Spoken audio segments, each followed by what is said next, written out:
রাজধানী উত্তরায় milestone school and কলেজে বিমানবাহিনীর যুদ্ধবিমান বিধ্বস্ত হয়ে নিহত ব্যক্তিদের স্মরণে শোক প্রস্তাব গ্রহণ করেছে অন্তর্বর্তী সরকারের উপদেষ্টা পরিষদ।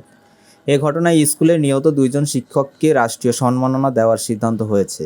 এ সম্মাননার বিস্তারিত অতি দ্রুত নির্ধারণ করা হবে বলে জানিয়েছে উপদেষ্টা পরিষদ। আজ বৃহস্পতিবার প্রধান উপদেষ্টার কার্যালয়ে উপদেষ্টা পরিষদের নিয়মিত বৈঠক অনুষ্ঠিত হয়। প্রধান উপদেষ্টা অধ্যাপক মোহাম্মদ ইউনূসের সভাপতিত্বে অনুষ্ঠিত বৈঠকের শুরুতে নিহত ব্যক্তিদের স্মরণে শোক প্রস্তাব নেওয়া হয়। তাদের প্রতি শোক জানিয়ে ১ মিনিট নীরবতা পালন করা হয়। তাদের রুহের মাগফিরাত কামনা করে মোনাজাত করা হয়েছে।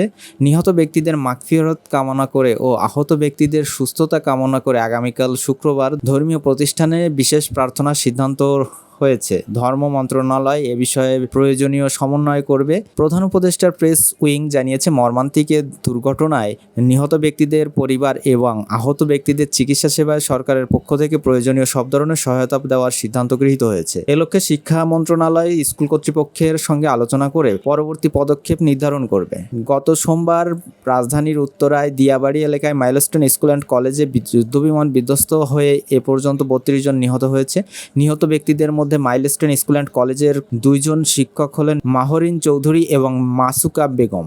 গতকাল সন্ধ্যা ৭:৩০ পর্যন্ত ২৯ জনের মৃত্যুর খবর জানিয়েছে প্রধান উপদেষ্টার প্রেস উইং।